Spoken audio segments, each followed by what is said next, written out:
नमस्कार बंधुरा आज आमी आपनादेर बाँधाकपि दिए छोटो माछेर एकटा लोभनीय रेसिपि करे देखाबो। आपनारा तो अनेके अनेक रकम भावे बाँधाकपि खान, जेमन माछेर माथा दिए खान, चिंगड़ी माछ दिए खान, निरामिष भावे खान।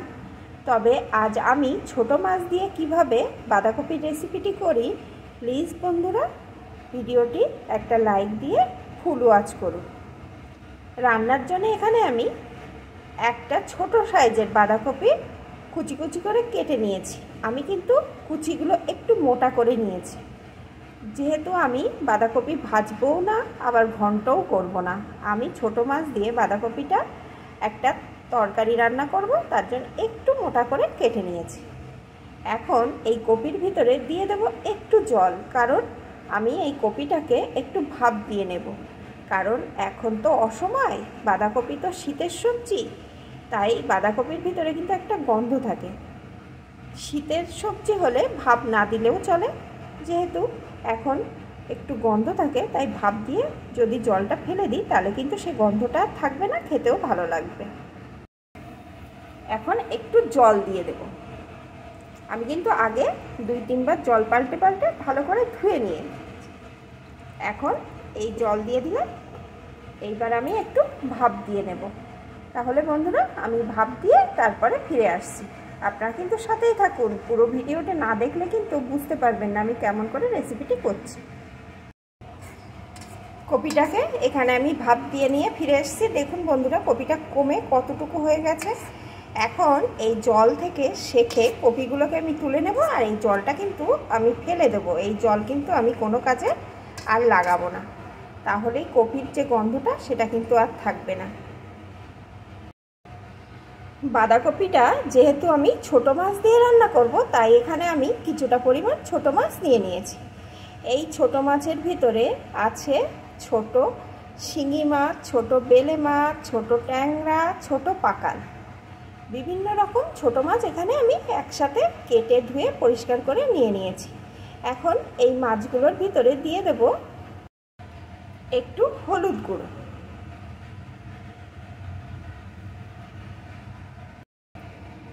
দিয়ে দেব একটু লবণ। এই মাছগুলো যেহেতু সব দেশি জ্যান্ত মাছ, তাই আমি এই বাঁধাকপির ভিতরে দিয়ে রান্না করলে কপির টেস্টটা কিন্তু অসাধারণ আসবে। চিংড়ি মাছ দিয়ে রান্না করলেও বাঁধাকপি কিন্তু খুব ভালো লাগে, কিন্তু এই রকমভাবে এই মাছগুলো দিয়ে রান্না করবেন। আমার এখানে যে মাছ আছে, আপনারা যদি সব এরকম মাছ না পান, ছোট সাইজের কই, ছোট সাইজের মাগুর, যে কোনো মাছ ছোট সাইজের একটু দেশি মাছ নেবেন আর এইভাবে রান্না করবেন, দেখবেন কতটা সুস্বাদু লাগছে। এখন মাছগুলোকে আমি ভালো রকম মাখিয়ে নেব। মাছগুলোকে সুন্দর করে মাখিয়ে নিয়েছি। এখন আসুন বন্ধুরা রান্নাটা শুরু করা যাক। রান্নার জন্য এখানে আমি কড়াই পরিমাণ মতো সরষের তেল দিয়ে দিয়েছি। তেলটাকে ভালো রকম গরম করেও নিয়ে নিয়েছি। এখন তেলের ভিতরে লবণ হলুদ মাখানো ছোট মাছগুলোকে দিয়ে দেব।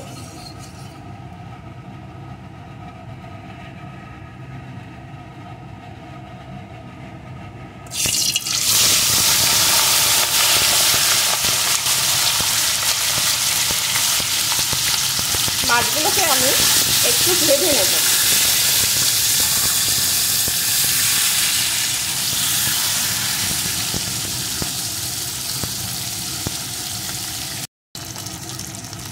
মাছগুলো এখানে সুন্দরভাবে আমি ভেজে নিয়েছি। এখন মাছগুলোকে আমি একটা পাত্রে নামিয়ে নেব। ভাজা মাছগুলো নামিয়ে নিয়েছি। এখন এই তেলের ভিতরে দিয়ে দেবো টুকরো করে কেটে রাখা আলু, সাথে দিয়ে দেবো একটু লবণ।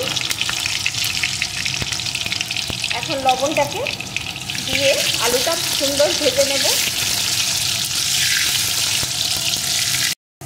আলুগুলো আমি লাল লাল করে ভেজে নিয়েছি। এখন আলুগুলোকে আমি তুলে নেব। এখন এই তেলের ভিতরে দিয়ে দেবো একটা পেঁয়াজ কুচি। পেঁয়াজ কুচিটা একটু নাড়িয়ে নেব।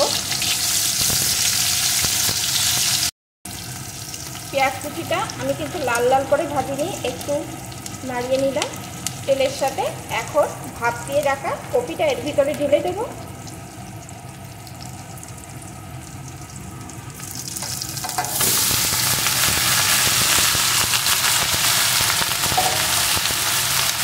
এখন পেঁয়াজের সাথে কপিটা কিছুক্ষণ ভেজে নেব।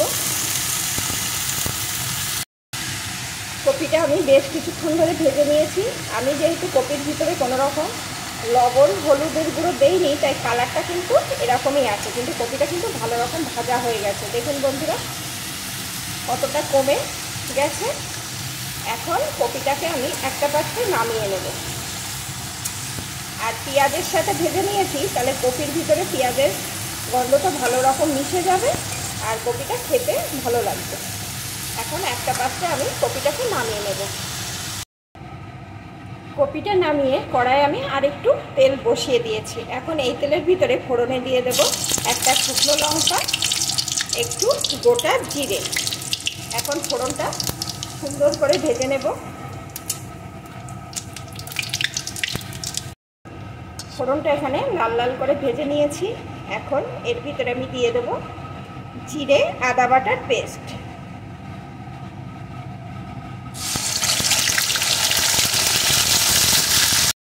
সাথে দিয়ে দেবো একটা টমেটো কুচি।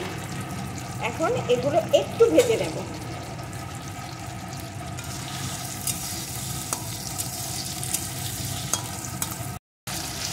একটু ভেজে নিয়েছি। এখন এর ভিতরে আমি দিয়ে দেবো একটু লঙ্কা গুঁড়ো, পরিমাণ মতো হলুদ গুঁড়ো,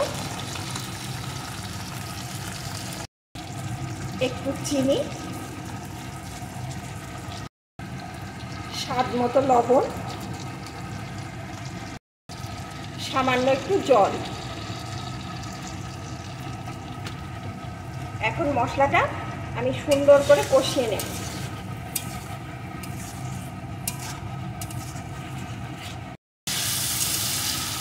মশলাটা এখানে সুন্দরভাবে আমি কষিয়ে নিয়েছি। টমেটোগুলোও কিন্তু আমার গলে গেছে। দেখুন বন্ধুরা কালারটা দেখলে বুঝতে পারছেন কতটা লোভনীয় দেখাচ্ছে। এখন এর ভিতরে আমি ভেজে রাখা কপি আর আলুটা দিয়ে দেবো।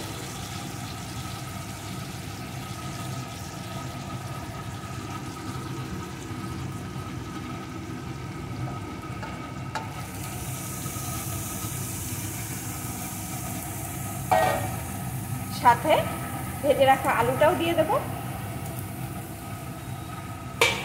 আর দিয়ে দেব কয়েকটা চেরা কাঁচা লঙ্কা। ঝালের পরিমাণটা আপনারা আপনাদের পছন্দ অনুযায়ী দেবেন, তবে এই রান্নাটা কিন্তু একটু ঝাল হলেই খেতে ভালো লাগবে।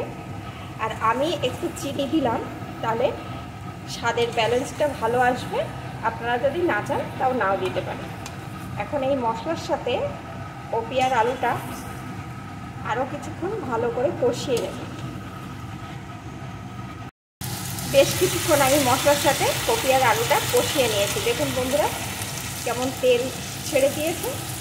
এখন এর ভিতরে আমি দিয়ে দেবো পরিমাণ মতো জল। খুব বেশি জল কিন্তু এখানে লাগবে না, যেহেতু সব কিছু ভালো রকম ভাজা আছে। আর এই রান্নায় কিন্তু বেশি ঝোল হলে ভালো লাগবে না, তাই পরিমাণ বুঝেই আমি জলটা দিয়ে দেবো। আর এখানে কিন্তু আমি উষ্ণ গরম জল দিয়ে দিলাম। এখন একটু নাড়িয়ে নেব।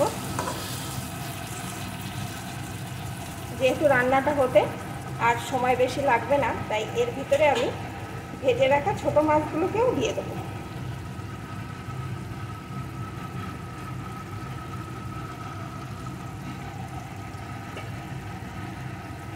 একটু মিশিয়ে নিয়ে কিছুক্ষণ আমি রান্না করে নেব।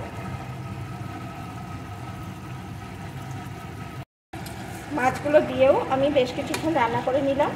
এখন কিন্তু সমস্ত কিছু আমার ভালো রকম রান্না হয়ে গেছে। কপি আর মাছ তো রান্না হওয়ার কোনো ব্যাপারই না, যেই সেই রান্না হয়ে যায়। আলুটাও কিন্তু ভালো রকম সিদ্ধ হয়ে গেছে। আর এরকমভাবে মাখো মাখো কিন্তু তরকারিটা হবে। এই তরকারি কিন্তু বেশি ঝোল হলে খেতে ভালো লাগবে না। আর এই জ্যান্ত মাছ, ছোট জ্যান্ত পিলের মাছ, এটা যেভাবেই রান্না করুন না কেন খেতে কিন্তু অসাধারণ স্বাদের হয়। এখন আমি এর উপর দিয়ে দেবো একটু গরম মশলার গুঁড়ো। এতে স্বাদটাকে আরও খানিকটা বাড়িয়ে দেবে। এখন মিশিয়ে নেব। এখন কিন্তু ছোট মাছ দিয়ে বাঁধাকপি তরকারি আমার একদম রেডি। বন্ধুরা এই তরকারি যে একবার খাবেন তার মুখে কিন্তু স্বাদ লেগে থাকবে, কথা দিলাম। আপনারা আমার মতন করে রান্না করে খাবেন আর কমেন্টের মাধ্যমে আমাকে জানাবেন কেমন হলো আমার এই রেসিপিটি। আর ভালো লাগলে কিন্তু অবশ্যই একটা লাইক দিয়ে দেবেন। এখন এটা আমার রেডি, আমি নামিয়ে নেব।